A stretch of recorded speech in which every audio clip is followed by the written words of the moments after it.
What's up, everybody? Week 12 is almost done. Almost. Our playoff hopes, are they alive? Are they dead? Hopefully they're alive for you. Yeah. Dwindling, maybe. Dwindling? We'll see. Well, what's up, everybody? Hope everyone is doing well on this Monday morning. Crazy week 12. A lot of running backs filled in for us this week. Most of them came through, right? Yeah. Most of them, right? I'm still tilting on Travis Etienne being just fine, apparently, to come back into the game, but Doug Peterson decided not to because he wanted everybody who had Travis Etienne to just get the L. You know what I'm saying? Yeah. And yeah, unfortunately, I was at the bad end of that in a couple leagues this week. So him leaving early in that game did not help me at all. But if you had Travis Etienne in your lineup yesterday, you felt the same way.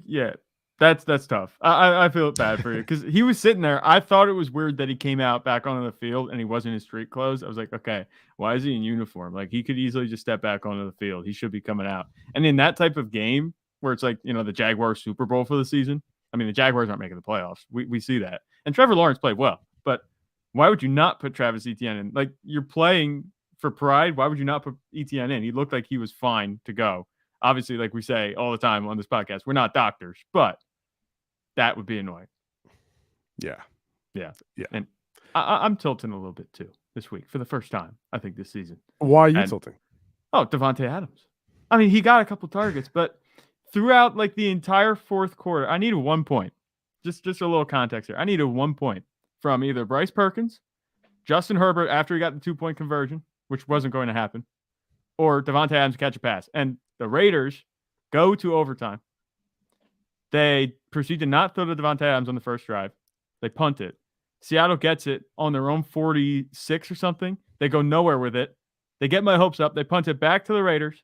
And then on that fateful play that put Josh Jacobs over 303 yards on the day, they score the touchdown to win the game. And Davante Adams registers no targets through the last 7 minutes of the fourth quarter and the entirety of overtime. He couldn't muster a point for me to win my game. So unbelievable. I'm tilting a little bit today too. I'm feeling it. I lost by 1. So it's all right. I'm not out of it, but it definitely could have used that win because I wasn't thinking anything was going to come out of this week. I had Brian Robinson help me this week, which was weird. I wasn't expecting that. We'll get to him later, but I hear you, man. I this is a tough time of year, man. We're all fighting for our playoff lives here. We got 2 more weeks 13 and 14, must win weeks for a lot of people. All right, let's do our best. Let's try to, set our lineups the best we can. There are a couple of guys you can potentially pick up off waivers this week, and we'll get to that. A little bit of a preview to our waiver wire episode that we do on Tuesdays. And we'll talk about all that today. So let's get into it, man. Miles Sanders. We got some people tilting in the comments. Miles Sanders raw dogged my team and blow my 30-point lead. Man, this is a family show, George. Not really, but that was I was on the bad end of Miles Sanders last night too. To be honest with you, I was going up. It was a close game for me in our league, and then I was going up against Aaron Jones and Miles Sanders. Right? Christian Watson. Obviously, he was able to come through, but it wasn't enough. I have Jonathan Taylor tonight, but I doubt he has a 40-point game. You never know. Yeah, You never know. You never know. It's funny because Christian Watson had a very similar stat line in terms of fantasy production this week as he did last week. Yeah, because I think it was 21 points again, which is pretty cool. Christian Watson, man, he's doing good. He looks really good regardless of the matchup. I think he could have scored more last night, but he's a good player. Yeah. So let's talk about that real quick. Jordan Love, had to come in for Aaron Rodgers, right? Yep. Aaron Rodgers has an oblique injury in addition to the broken thumb. They pulled him yesterday, and Jordan Love came in and threw yet another touchdown to Christian Watson. That's 6 touchdowns in 3 games for Watson. He went over 100 yards in this game. He showed it all now. He can catch it deep for a touchdown. He's used in the red zone. Even that Randall Cobb touchdown, Rodgers looked for Watson first. He was the first read on that play. That's what it looked like, at least. Yeah. And, Chris he wasn't Collins there, so Cobb ended up scoring. Yeah, Chris Collinsworth brought us right through that play. His reads, I remember he was, That's right. painting on the screen or whatever. He looked. Yep. Here's the 1 read. Here's 2 read. Here's a 3 read, and Cobb was the last read on that play. But right. Yeah, that's definitely worth noting. Yeah. And then last night, so he caught the long one. He's using the red zone. And then last night we saw a 63-yard catch and run. Like he probably caught the ball, 10 to 15 yards down the field. It might have been less. Maybe even less. And then he just took it 63 yards. Unbelievable, man. Like the angle that he went to get around the defenders to go up the sideline, and he just makes everybody look slow. Yeah. And it's crazy, dude. So he ended up leading the Packers with 6 targets, 24% target share. Allen Lazard ended up with only 4 targets this week. Now, listen, man, I'm curious to see if we're ever going to see Aaron Rodgers play football again. Will he be back this year? Right? Is the injury serious enough to keep him out? And if it is, there's a good chance that he retires after this year. Yeah. It's true. Like I said, we talked a couple days ago on the podcast about maybe a potential swap. It was totally a rumor with the Raiders, but I wouldn't be surprised if he retires because this last season without Davante Adams has been so unceremonious. He's just looked terrible and he's fed up with his players. There were a couple moments last night where he was happy, he was doing his fist pump and he was looking good. But ultimately there's another loss. And in a playoff field, I mean, there's no reason to really put Aaron Rodgers back out there. I think they could just use this last few weeks as a Jordan Love experiment because at 4-8, the most wins they can have is 9. And that's if they run the table. And Washington is a 7 seed with 7 wins already. So there's a lot of moving parts that will be required for the Packers to make the playoffs. I don't see that happening. We could see more Jordan Love than Aaron Rodgers. I think you're right. We might have seen the last of Aaron Rodgers in the NFL. We'll see. If it is Jordan Love moving forward, he looked all right, and when it comes down to this, they just keep starting Christian Watson. That's what it comes down to. Yeah. Right. It doesn't seem to matter who the quarterback is. Just he can get it done. So just keep starting him. If you've been starting him over the past couple of weeks, he has definitely helped you for sure. Yeah, definitely helped you. Yeah. Especially when you leave him on the bench with 31 points. I mean, that doesn't help you as much, but some people did that a couple of weeks ago. That was uncalled for. Hey, Mike White won you your Jets. He won you your game, so it's okay. It balances out. I wouldn't make that joke in a week that the Jets lost. All right. All right. Well, let's talk about the Jets. Let's talk about Mike White real quick, man. Jets offense looked way better. He was efficient. He threw for 300 yards and 3 touchdowns. It feels like whenever any other Jets quarterback comes on the field, they can run this offense to a T. It's pretty easy for them, right? And Garrett Wilson was able to showcase his ability as an alpha wide receiver, right? 5 for 95, 2 touchdowns on 8 targets, 29% target share. The clear leader, right? In this receiving core right now, and clear target leader for Mike White. And no one else had more than 3 targets in this game. Now, it was great to see Elijah Moore catch that touchdown, right? First of the season. Yeah. We had to wait until week 12 for him to do that. But he only ran a route on 35% of dropbacks, and he only had 2 targets. So not someone I'd be looking to start next week. Okay. But Wilson, I think it's worth rostering Elijah Moore because he's on a lot of waiver wires. But Wilson, I'm starting him next week as a wide receiver too, easily. Yeah, I think Wilson should be a wide receiver too moving forward, as long as it's not. Wilson a quarterback. They're going up against the Vikings. Oh my goodness! Do we need to raise him? Is he I might have to put him in top 15, maybe top 16, against the Vikings. Could he be wide receiver 1? Maybe. Yeah, I don't know. We'll have to see. But I guess you're gonna have to find out on Thursday when we do a wide receiver ranking show. Right. That's right. And move to Thursday because, there's no more buys, no more sells. At least we're assuming that your trade deadline is up. But Elijah Moore, to be honest. Don't pay any attention to Elijah Moore catching a touchdown. I mean, it's great, cool. I'd like to see him more involved, just as a football fan. We think he's a good receiver. I know you think he's a good receiver. I'd love to see him more involved. Maybe he can come back, make some sort of comeback and, salvage the rest of the season. But I'd say the odds are against him right now, especially competing with Garrett Wilson. And we talked about that. Coming into the season, that Garrett Wilson might get some more run than maybe even Elijah Moore than we anticipated coming in because they drafted him so high. But with Mike White at quarterback or anybody besides Zach Wilson, these receivers are startable.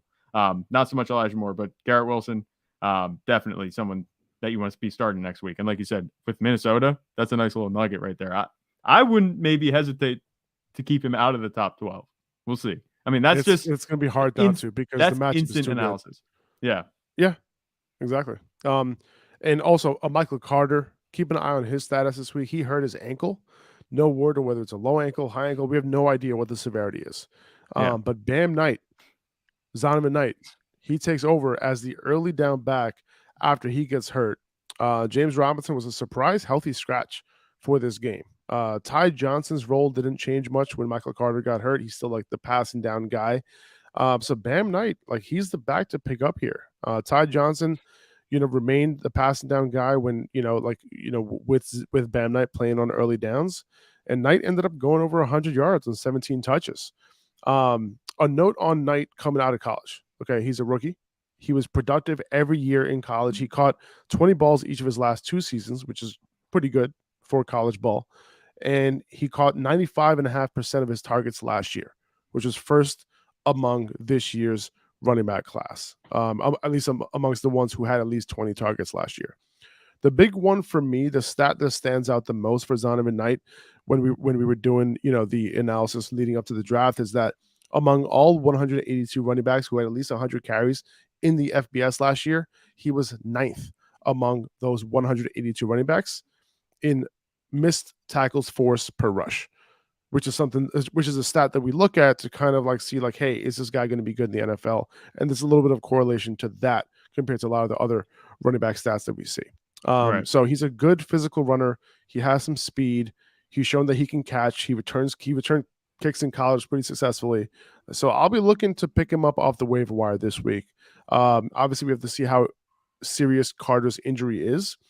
And maybe James Robinson ends up, being more involved than we think he's going to be. But there is a clause, in this trade with the Jaguars that if he has X amount of production, then that 6th round pick turns into a 5th round pick. So if they ended up not liking what they saw in James Robinson, if he's not that much better than Bam Knight, and we have reason to think that he's not, then maybe they just kind of leave him and leave him on the shelf, because why give up a 5th round pick when you can just give up a 6th round and have similar production? Right. That's 100% true. I personally think that James Robinson should start over Zonovan Knight at least for another week. I was confused why he was a healthy scratch. It was weird with the healthy scratches in this game and just players not coming up. Like the whole Trevor Siemian thing right before the game, in this matchup was weird. So this is just a weird injury game. But Michael Carter being out and James Robinson being out opened the door for Zonovan Knight. If anything, Zonovan Knight, bought himself some time, or at least another chance to show what he can do. He looked good. I think that he definitely should get another crack at it. He's younger, and you talked about it. That contract clause might, influence the Jets a little bit, making their decision as to who starts.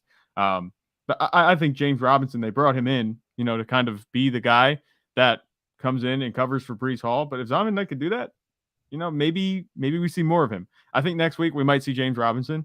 I wouldn't be surprised if we see him get that type of workload that Zonovan Knight got.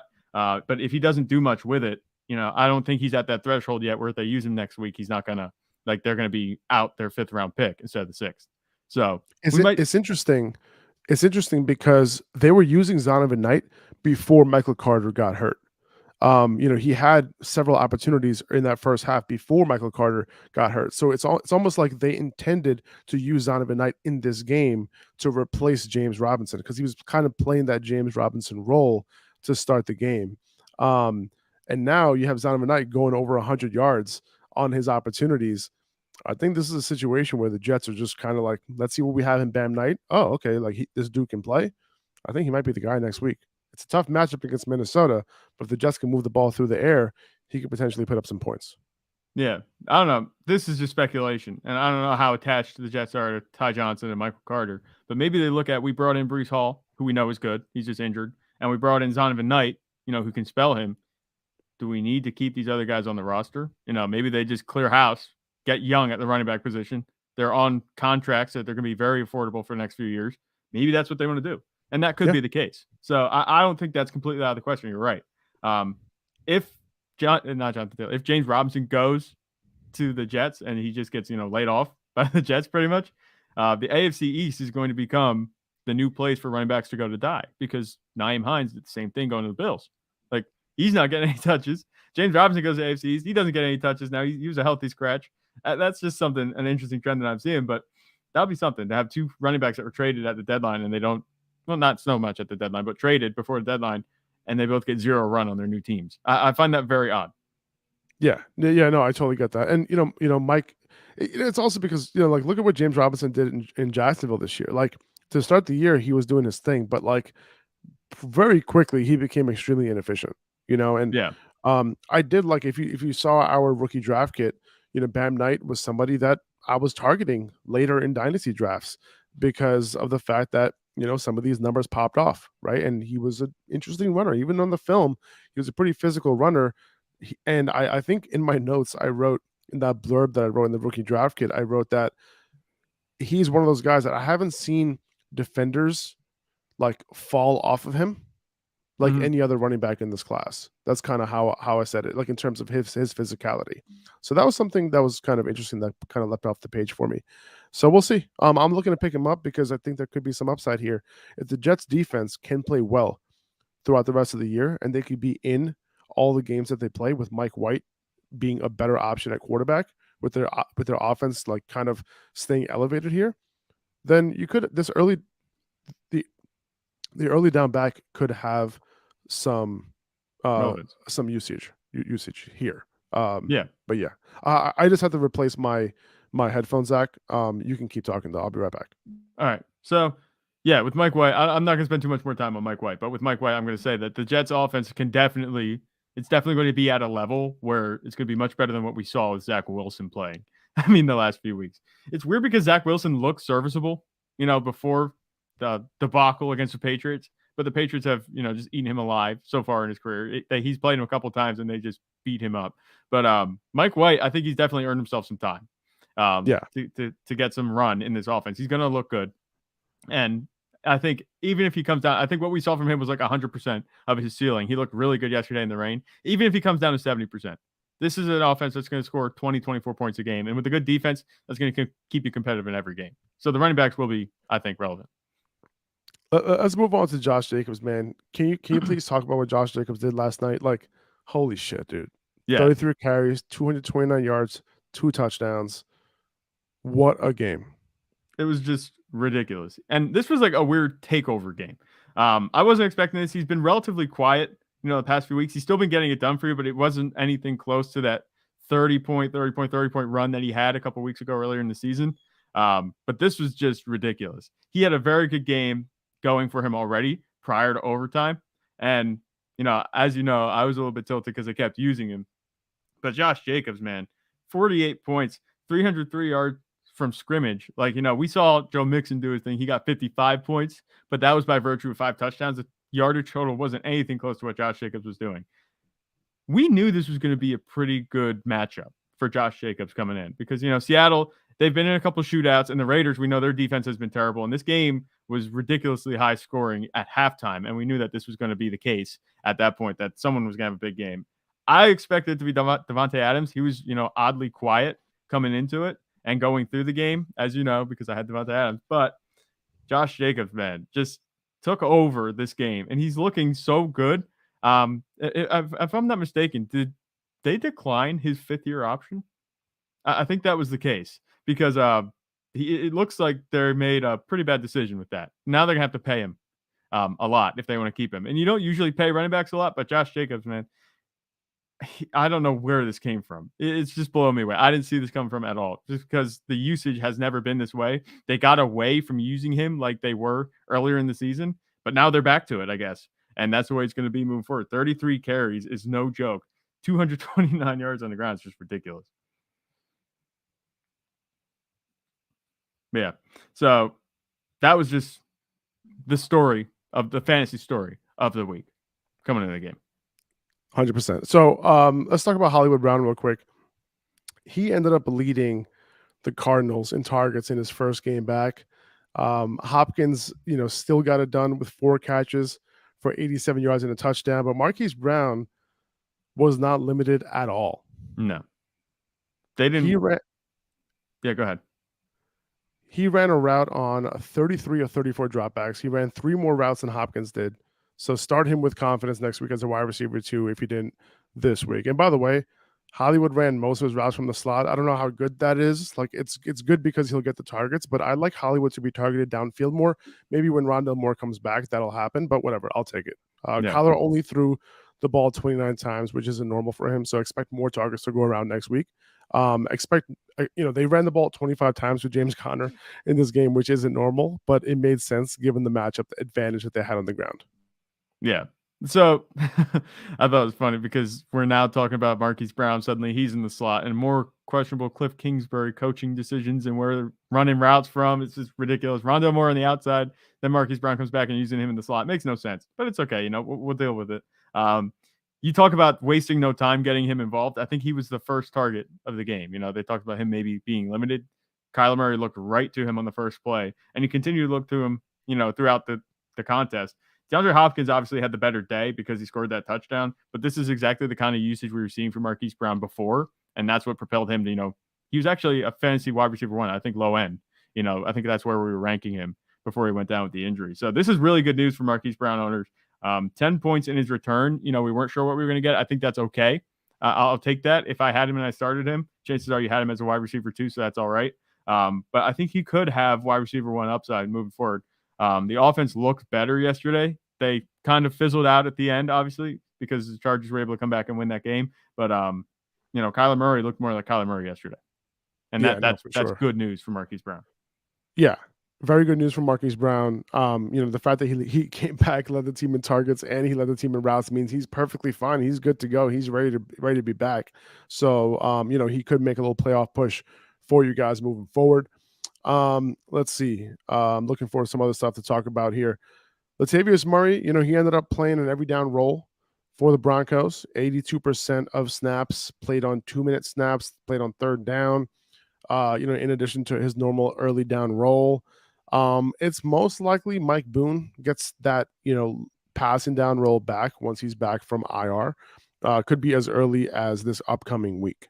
So he is eligible to be back this week. So keep that in mind. But even someone who was as inefficient as Murray, they have the chance to be efficient, if they're getting the volume like he did this week. Same thing we saw with Zeke the week, on Thanksgiving.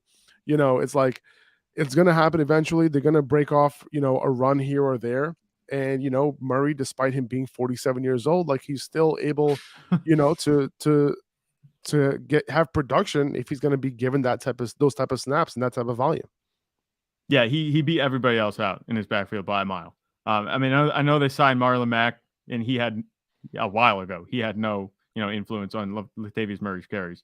The problem with me is this is the same problem I have with Dameon Pierce, who we'll talk about soon. But Latavius Murray, he's in such a bad offense. I don't think it could get much worse watching this offense. Just as a side note to Latavius Murray, this offense is so bad. It's just ridiculous. They got set up inside the 15-yard line, I think. On a interception or fumble, something. There was a muff punt, something like that. And they proceeded to go 0 yards with it and kick a field goal. That is just ridiculous. For Russell Wilson at quarterback, I can't stand this offense. Zach Stevens, who is the Broncos beat reporter for thedenver.com, he tweeted out yesterday that the Broncos 14.3 points per game this year is the worst in the NFL since 2000. That's more than 20 years ago. Yeah. This is the worst offense in 20 years. Pretty much. Last 25 years. That's with Russell Wilson at quarterback. It's just painful watching this offense sometimes. Latavius Murray, if he gets that type of workload moving forward, maybe he's a low-end RB2 for me. But yeah, that's what we saw yesterday. I just don't think it's going to continue. No, it's not. If Mike Boone ends up coming back, it's over. And it's going to be really hard for me to start Murray most weeks. Yeah, no, it's not going to continue. And we know that. We've known that with Latavius Murray. He's liable to lose his work anytime someone else steps into the backfield. But for this week, he was a low-end RB2. If he gets this type of work every week, like I said, he'll be a low-end RB2. His upside is just non-existent. But Yeah, you're not going to want to start him if somebody else enters the backfield. Like you said, Mike Boone. You might be able to milk one more week out of him if Mike Boone, takes a little bit more time coming back. Because at this point, there's no need to rush anybody back because this team isn't going anywhere. No. Mike Evans, extremely disappointing in this game. Yeah. We saw multiple long balls go his way, but nothing really connected. 9 targets, but only 2 catches for 31 yards. This is a game to forget for Mike Evans. He's been quiet over the last few games. I'm not sure what's going on. Usually he's able to come through, but the last 3 games he's been very, very quiet. I'm gonna have to downgrade him a little bit. Obviously, his ceiling is there. Any given game, but we haven't seen that ceiling this year. Early in the season we saw some games, but lately it's been bad. So I'm gonna have to downgrade Mike Evans. Like I've been having him, close to that wide receiver 1 spot as a top 15 wide receiver, but I'm gonna have to downgrade him moving forward, especially in this matchup against the Browns. It was a good one, And then you have Chris Godwin, who ended up catching 12 or 13 targets for 110 yards and a touchdown in a matchup where the Browns were really, really good against slot wide receivers this year. So I'm going to have to be ranking Godwin over Evans moving forward. Do you think Tom Brady has a new favorite target? I don't know if Mike Evans was ever his favorite target. You like to think that it would be, but the way Mike Evans has been playing, at least I don't want to attribute it to his play because we know the talent that he is, and we know Tom Brady can throw it to him. But 9 targets and only 2 catches—that's inexcusable. That's just a terrible, performance for Mike Evans coming into this, and it was a good matchup for him. We talked about him being a buy a couple of weeks ago. At least I did specifically. I think about him being a buy, and he has just shit the bed completely these past few weeks. The upside has been non-existent. We know the upside; it's still there. It's still there. It's not like it's gone. It's just he keeps putting up these bad performances. He's probably lost you a couple of weeks, but with Chris Godwin, he's been consistent, and now the production is starting to catch up to the volume that he's been getting. He's been getting consistent volume every week. He's had a super nice floor, and this week he came through with a nice ceiling. 29 points in PPR off 12 catches. He was a monster for PPR. And 110 yards and a touchdown, he's fine for standard too. He looked like the only receiver that was really getting anything done in the receiving game. Julio Jones had a couple catches here and there, but he's Julio Jones. He's pretty much a compliment to these two anyway. But as long as Tom Brady continues to hyper-target Chris Godwin, you're in good shape with him. He might be a low-end wide receiver 1 for me now, just based off the usage alone. And then on top of that, you have Rachaad White, who played an every down role, for the Bucs without Leonard Fournette. 90% of snaps, 14 carries, 9 catches on 9 targets. That's 23 touches for a total of 109 yards, no touchdowns. But in PPR, you're chilling. That's great. And if Fournette is back next week, you have to downgrade White a bit, but he's still startable. And I'd assume that he's going to be the 1A in that backfield, at least in the first game that Fournette is back for. Who knows if Fournette's going to be 100%, in his first game back. Who knows if it's even going to be this upcoming week? We have no idea. But we'll see what happens. But I think regardless, I think Rachaad White is still very playable. If Fournette is, let's say if Fournette's 100% healthy, I still think that White might be a low-end RB2, something like that, if Fournette is good to go. It would be a Tony Pollard type upside situation. I mean, maybe not the touchdown upside because the offense hasn't been as good as Dallas has been of late, but, he's liable to do really well with the touches that he gets, even if it's minimal. I see what you're saying. And, I'm personally, I think he has been a little disappointing, Rachaad White, in terms of efficiency and that sort of thing, right? I would have hoped to see more. The thing with Pollard is that, he's so good. He's so efficient. And then on top of that, he's on a good offense. And the Bucs, they're just, you can't even consider them a good offense anymore. You know what I mean? They're very middle of the pack because they have good weapons. They're just not producing up to the standard that we're used to. The great thing is that Rachaad White is a really good pass catcher. So that's a plus. Tom Brady loves to check it down when he has a good running back coming out of the backfield. So that's great. So those two things is why Rachaad White is going to do well. And, I was a big fan of Rachaad White coming out. And I would have hoped that he would have played a little bit more efficient, coming into this game and even in this game, to be honest. So, this is great. I'm glad the Bucs have, confidence in him to play 90% of the snaps, even with Gio Bernard back and, they have Keyshawn Vaughn and all that. But, I'm glad that Rachaad White was able to do his thing with the touches that he got. He was productive. So that's good. But my concern with Rachaad White when Fournette is completely healthy is that this turns into a 50-50 split, and neither of these guys are super efficient. That's my only concern there. The production, when I say that, he's like Tony Pollard. This may have gotten a little mixed up, and I could have clarified this. But the thing about Rachaad White, the production might not be efficient like Tony Pollard. But when we talk about, the touches swinging his way, it could be like that once Leonard Fournette comes back, which means, it's code for me saying, like, I don't mind starting him if I have to. Yeah. Like, so you're saying that he could still be the 1A in that. Yeah. So he's a low end RB2 every week if Leonard Fournette comes back and he's healthy and he's getting touches. But like you've alluded to a couple times in this podcast, and we've heard from beat reporters too, that Rachaad White could take over this backfield at any time. It might be that situation like Tony Pollard has where, one game he might get all the touches, one game he might get enough touches to be fantasy relevant, and some games he might be super quiet.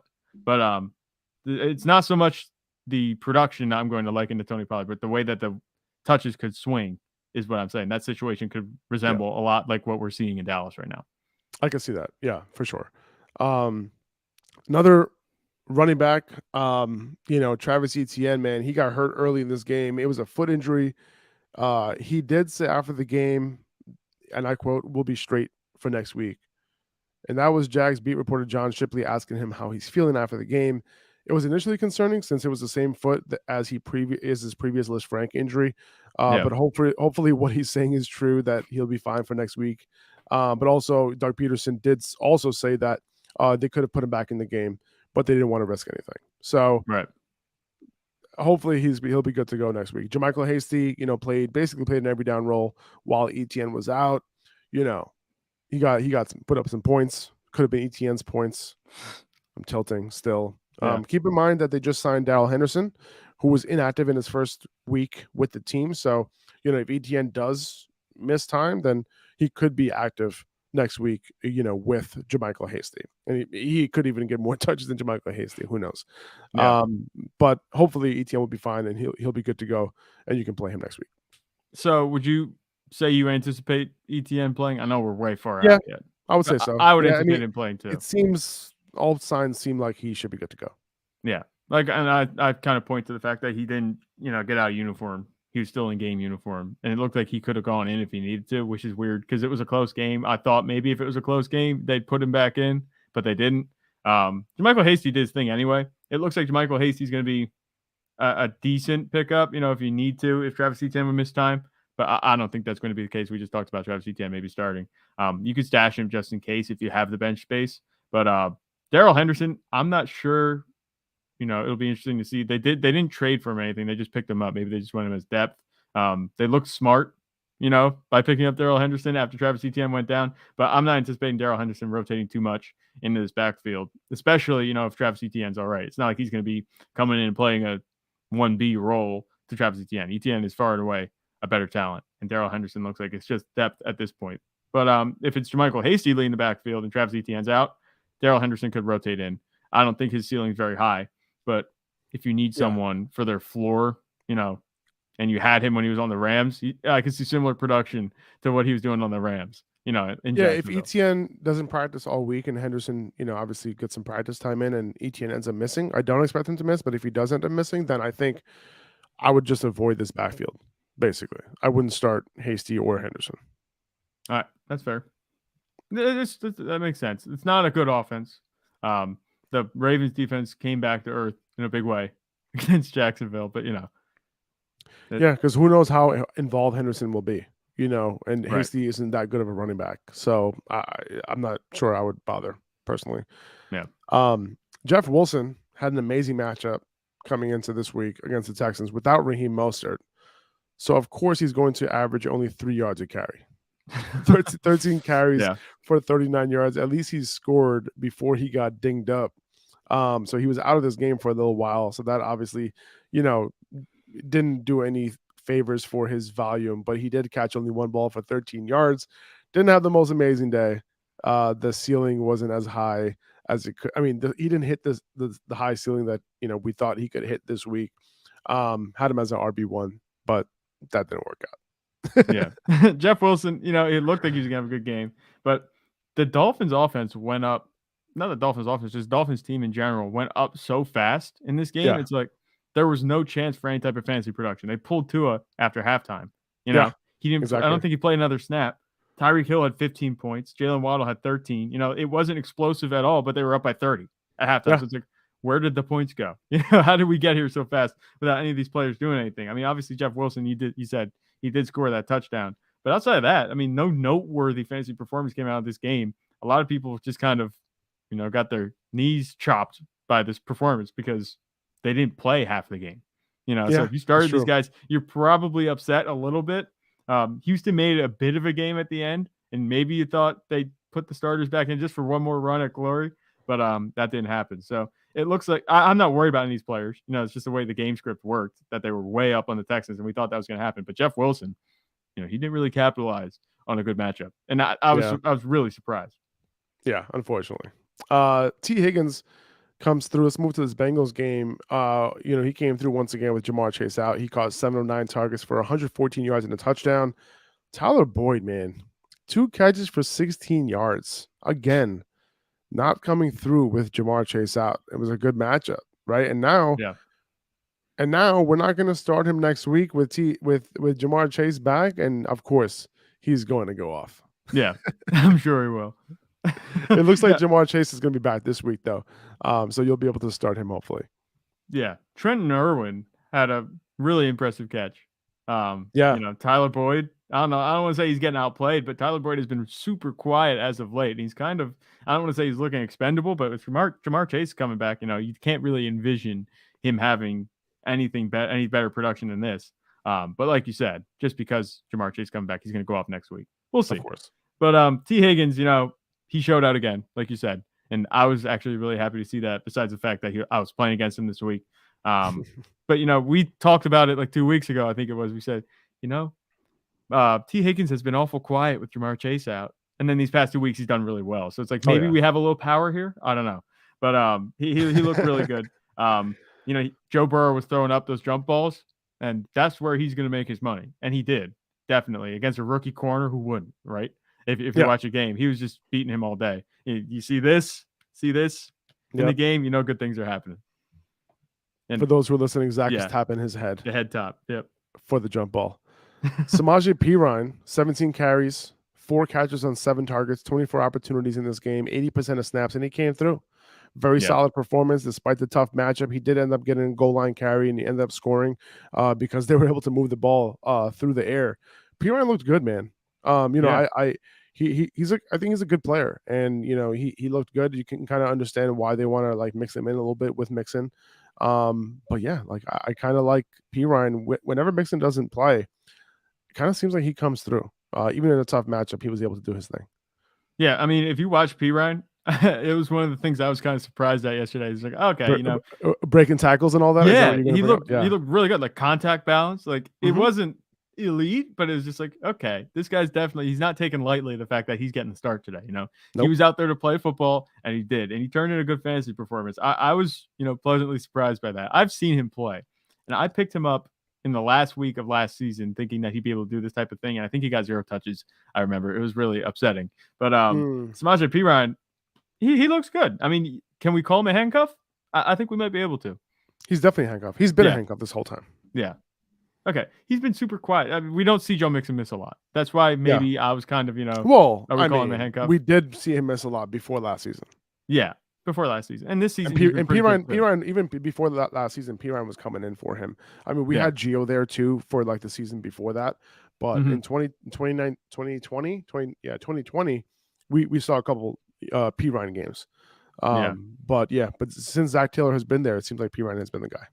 Yeah, and he looked good. And like you said, this was against a good defense. So who knows? He could be really good against, a bad defense. Like if he goes against the Texans. So, he's one of those guys that you can, have stashed. I picked Perine up multiple times, this year, just in case like Mixon were to go down, and, it kind of worked out this week, except I didn't start him. Maybe I should have started him over Travis Etienne. That would have been nice. You would never, ever have caught us. You wouldn't have caught Faraz dead saying to start Samaje Perine over Travis Etienne. No way. I will say this, though. I mean, I only had Perine ranked, 2 spots behind Etienne this week. And I was thinking about it. Not gonna lie. You know why I was thinking about it? The Ravens defense. Ravens defense, number one. Number two, I'm like, listen, Perine, like he's gonna be very involved in the pass game. And Etienne hasn't been. That was my only concern there. But it's just at the end of the day, I'm not benching. Yeah, Etienne. we know that's the what rule. It comes down to. We know the rule. Start your studs. Stupid rule. Stupid rule. Hey, we've all been there. We've all been burnt. So it happens. Oh man! All right, let's move on to Christian McCaffrey. So Christian McCaffrey has a knee issue. It could be patellar tendonitis. That's what it seems like. It caused him to be out of the game for a while. You know, in and out the game. I was wondering why he wasn't on the field during the 2-minute drill at the end of the first half or inside the 5-yard line at times. But it seems like that's why. And he came back in the game. You know, Jordan Mason starts to rotate with him after Elijah Mitchell was ruled out of the game with a knee injury. And it seems like he has another MCL sprain on his other knee. Doesn't seem, apparently it's not as severe as the first MCL sprain, but the first one caused him to miss like 6 weeks or more than that. So it was 6 to 8 weeks. That was the initial prognosis for him. So he'll probably miss some time. Now, if this CMC injury isn't serious, and it doesn't seem to be, what it seems to be is that moving forward, he might miss some practice time, but it doesn't look like he's going to miss games. Still monitor this injury, but the problem with this is like, you know, with Mitchell out, CMC would have got all of the touches moving forward, right? Yeah. Like from a fantasy perspective, it's like, all right, wheels up for CMC, put him back up at the RB1 spot, but now he has a knee issue. And with this particular knee issue, apparently the best thing to do is, you know, have a little bit of load management. So it's possible that we see Christian McCaffrey and Jordan Mason, you know, as a, you know, kind of, you know, Mason isn't going to be the guy to, you know, take Elijah Mitchell's role because Elijah Mitchell is a legit good running back. Jordan Mason, you know, it took him a while to even get these type of touches that we saw in yesterday's game. It took a couple of injuries for that to happen, but we'll see, right? It's possible that Tevin Coleman gets activated.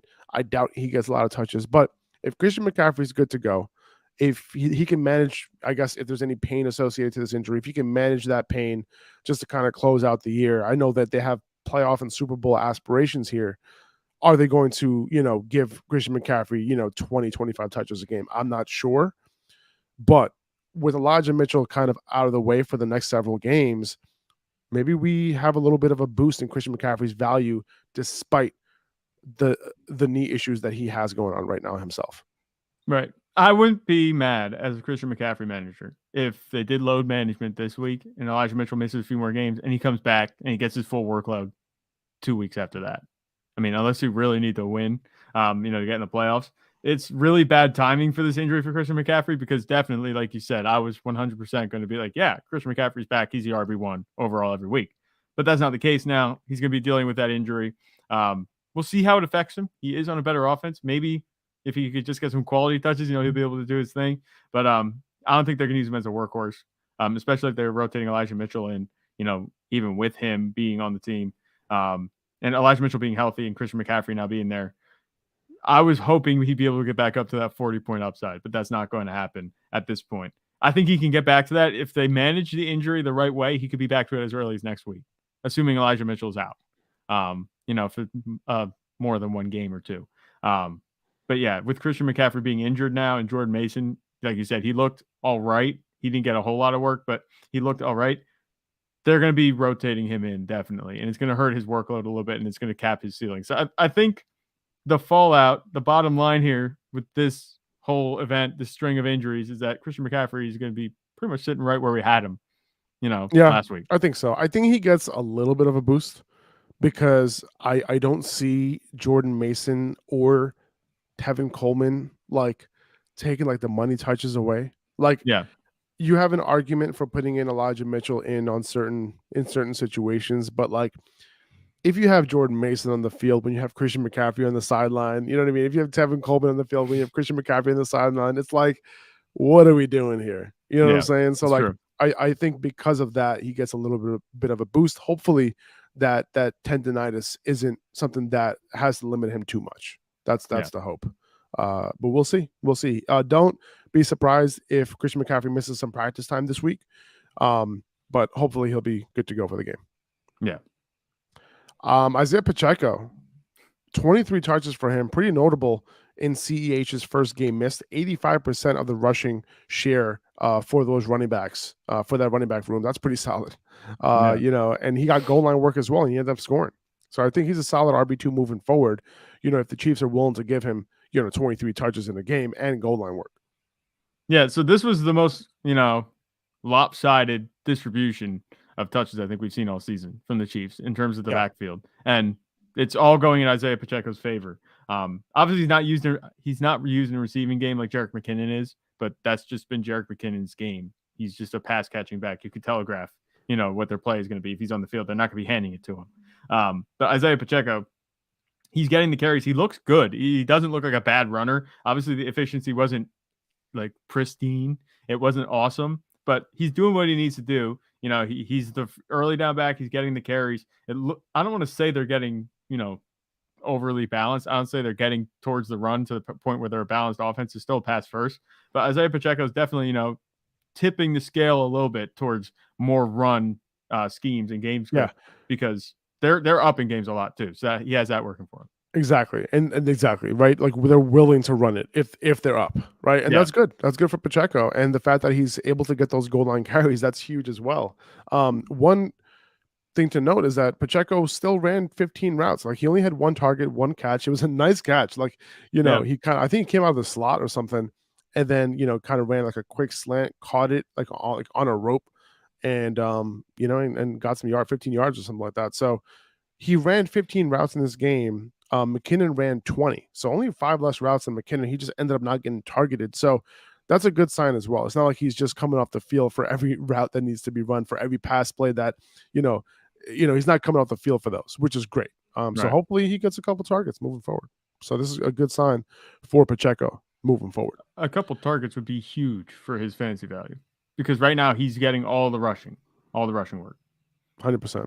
Kyren Williams, I know the Rams offense is dog shit, but it's worth noting that he played 70% of snaps, and those snaps were going up slowly, and now it's his backfield. 11 carries, 3 targets. He had 21 routes run compared to only 5 routes for Cam Akers. Not a big day in the box score for Kyren Williams by any means, and it's because his offense is terrible. He could have a little bit of that Dameon Pierce syndrome, but I think he's he's worth holding on to, and he's worth picking up if he's available in your league. Allen Robinson is out for the year with a fractured foot now. Cooper Kupp obviously out for a while. Not great. Matthew Stafford also he might not be back this year. But if a running back is able to see 70% of snaps or more, maybe it even increases next week, who knows? He should be rostered at the very least. Yeah, I think Kyren Williams is a good pickup at this point. We talked about him not sucking, the past couple of weeks, and he doesn't look bad. He's just on a bad offense. And I'm not sure he's quite the talent Dameon Pierce is, but, he's going to have value because he's getting work on the ground and he's getting a couple, passes going his way. And in an offense that's like the Rams, and likely not many options outside of that, Kyren Williams, he'll be a decent start for you. I don't think the Rams offense gets much worse. I'd still rather watch the Rams over the Broncos offense at this point, but Kyren Williams, he seems to be the lead back. I think he has that on lock because the Cam Akers, he had 8 carries. He didn't do a whole lot with them. And what's that guy's name? Ronnie Rivers. He didn't have any type of touches or anything. No other running backs came up out of the blue nowhere to get, any type of targets or touches. So I like Kyren Williams. He's really the only thing that's going to be working for them in this offense outside of maybe Van Jefferson, who had a touchdown. He did have a touchdown. He led the team with 7 targets. That's a 30% target share from Bryce Perkins. So, yeah, I think he should be rostered in 12-team leagues or deeper, I would say. Tyler Higbee, he didn't have his usual role in this game. He ended up with a donut.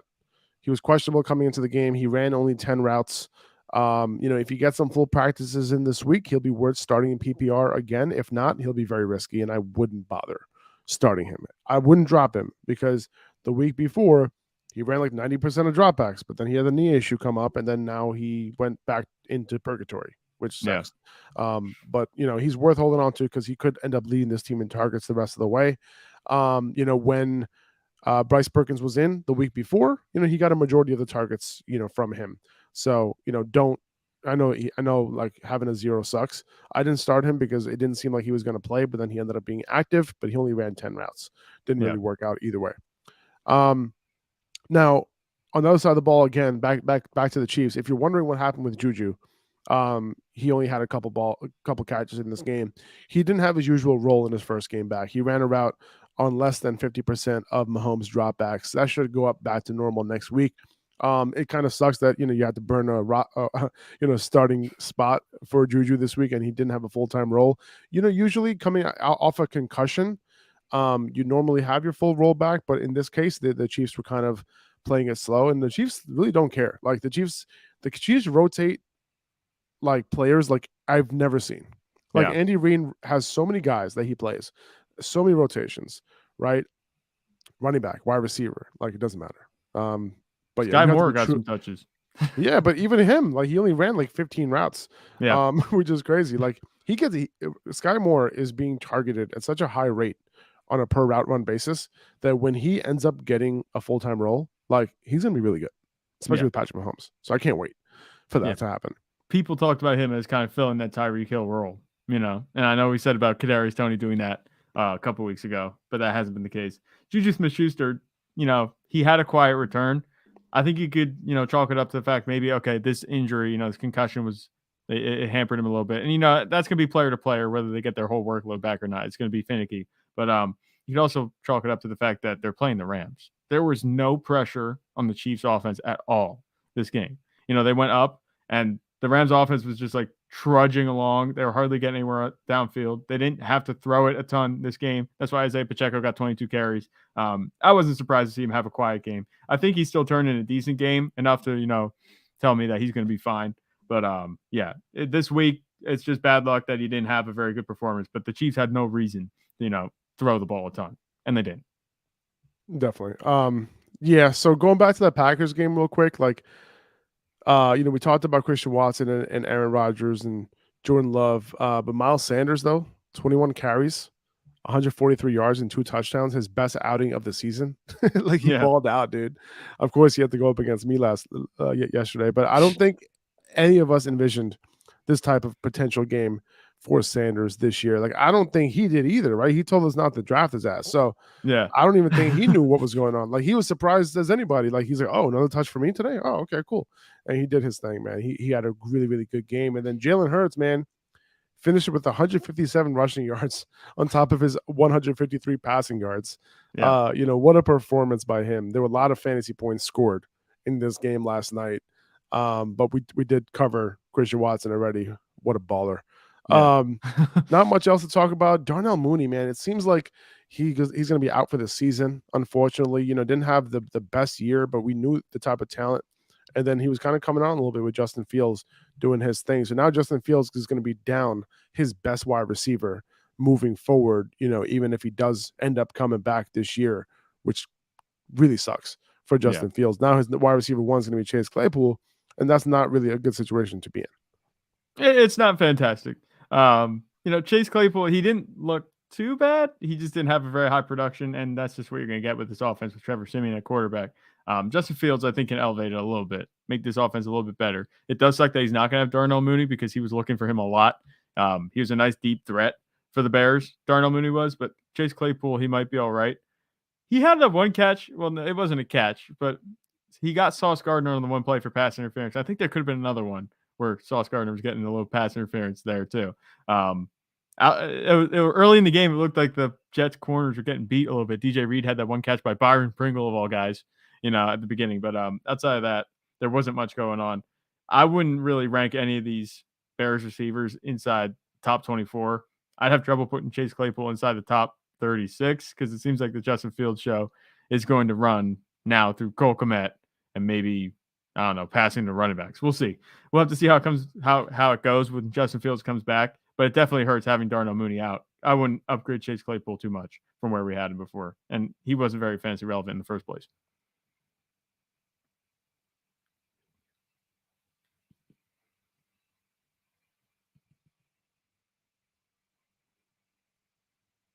All right, Faraz is muted a little bit right now. Oh, I'm sorry. I'm back now. Can you guys hear me now? Can you hear me now? Okay, I'm sorry. So I think that's really it. I mean, Michael Carter, we talked about his ankle injury. Etienne should be back. Jeff Wilson, he had an injury, but he came back in the game. Hopefully he should be fine. But if not, Raheem Mostert obviously would be the backup there to take over. But Jeff Wilson did come back into the game. And yeah, Elijah Mitchell, Christian McCaffrey. We went over most of the injuries. It wasn't a huge injury week, but definitely a couple of impactful, situations when it comes to injuries. So I think that's about it. I think we covered most of the storylines for this week. Was there anything else, Zach? Yeah, what do you think of Brian Robinson getting 18 carries and Antonio Gibson getting 9? I mean, I know this is Washington's offense. It's not anything fantastic, but Brian Robinson, he looked good, and he got the receiving touchdown too. You have to pay attention to it. I mean, this backfield, in terms of early down work, is going back and forth between Brian Robinson and Antonio Gibson. There's nothing stable about it. Yeah. But at the end of the day, Brian Robinson, we know that they're willing to give him volume on the ground. And as long as they're willing to give him volume, he's always going to be, capable of putting up, an RB2 performance. Is he an RB2? Can I rank him in the top 24? You know what I'm saying? Like moving forward, I don't think so. No. But I can, I think he's a viable flex play every single week. I would say he's a high-end RB3 moving forward every single week. Antonio Gibson is still the guy being involved in the pass games. Like, if I look at, let's take a quick look at their usage yesterday. I have it here. He was on the field a lot. At least he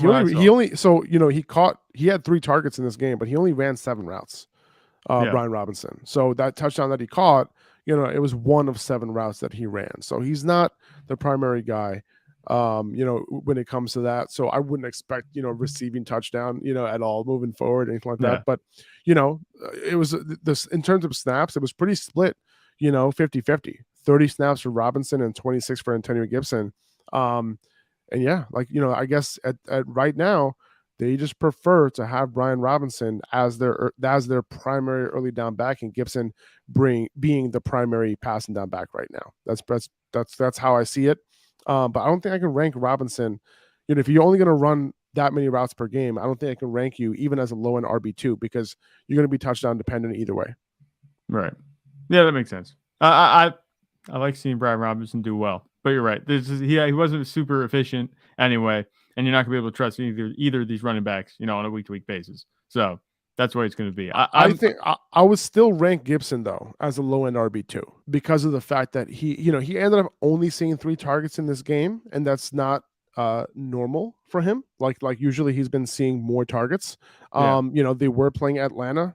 Atlanta, let's see. Atlanta isn't giving up a whole lot of volume. When it comes to the passing game. So, I wouldn't overdo it when it comes to analyzing this particular outing for these guys, because at the end of the day, we've seen this go up and down, back up and down for Antonio Gibson and Brian Robinson this year. So, it's like trying to really analyze this backfield to see like what's going to happen next week is tough. At the end of the day, I look at this as a 50-50 split overall.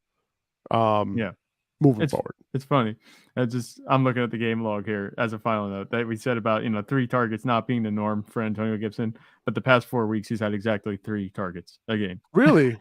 Yeah. Is that true? Yeah. Okay. And then before that it was 7. He caught all 7, and then before that it was 4, 4, 4, 3. So it's weird that 3 target threshold is kind of where he's been. It didn't feel like that. And if you watch the game, feel like that at all. If you watch the game, he was running a lot of routes like a receiver. He was standing up, not in the backfield. He's up on the line of scrimmage, running routes like a receiver.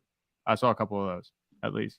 Well, when a running back runs 14 routes of the 23 dropbacks, then that you have a running back who could get targeted. But yeah, that's a great note by you that he only had 3 targets over the last 4 games. Which means that, he's not being targeted at a high rate on a per route run basis. He was before that. And it's funny because before JD McKissic got hurt, he was being targeted 4, 4, 4, 7. He had an 8 target game too in week 1, which is crazy. Like, how does he get less targets when JD McKissic is inactive? Ron Rivera hates fantasy football. That must be it. That must be how it goes. I guess at the end of the day, like, Heineke didn't throw the ball that much in this game. He didn't. It was really, a game where they were trying to, and as much as they can, if they can establish the ground game, they will. I mean, Taylor Heineke is still Taylor Heineke, right? He's not, he's not Tom Brady, right? He's not, he's not one of those guys that's going to, put the whole team on his shoulders, right? They're going to try to depend on the ground game, and they're going to have Taylor Heineke just manage the game as much as possible. Yep. That's the way it's going to be. Taylor Heineke, like we said, if they can keep him from throwing the ball too much, that's good for them. That's been their script. That's what's got them from 1-4 to 7-5. They're 6-1 in the last 7 games, which I find hilarious. But they're doing what works for them right now, and that's running the ball and playing good defense. Terry McLaurin was quiet, but Brian Robinson, it was just nice. I thought we'd mention it because he had, what was it, his first 100-yard game? That's a good call out. Antonio Gibson, let's look at who they have next week. They have the Giants next week. I feel like that is a game they can also build a little bit on the run. Like Gibson has 18 carries the week before. He out-carried Brian Robinson the week before that. But I think against the Giants, I think you could roll out Brian Robinson, as a borderline RB2. Yeah, maybe. I mean, if a running back like Zeke, who's super inefficient, can have 16 for 92, or was it 15 for 92, what can Brian Robinson do?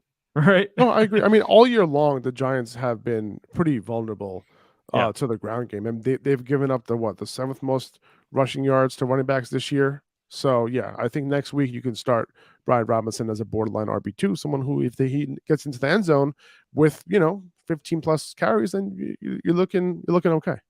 Yeah. Okay. I think that should do it for the most part this week. Guys, thank you so much for listening. We appreciate you guys. Hopefully you're on your way to the playoffs. Whoever you need tonight, I put up some Underdog, higher lowers on the Instagram page. Spoiler alert, I like a couple of these Colts wide receivers. I like both quarterbacks to throw at least a pick. It shows what kind of game we're expecting. I got Najee. I got Najee lower than his scrimmage yards total. So check it out. I put it up on my page, but go sign up with Underdog. You're going to get, your first deposit doubled if you use the code upper hand up to $100. And, if you want to have some fun, put some money on tonight's game, this is a great way to do it because you can multiply your money all the way up to 20x, if you get only 5 picks right. So that's it. Guys, take it easy. We'll see you back tomorrow, Tuesday, for the Waiver Wire Show at 9 a.m. Eastern Time. See you later. Bye-bye.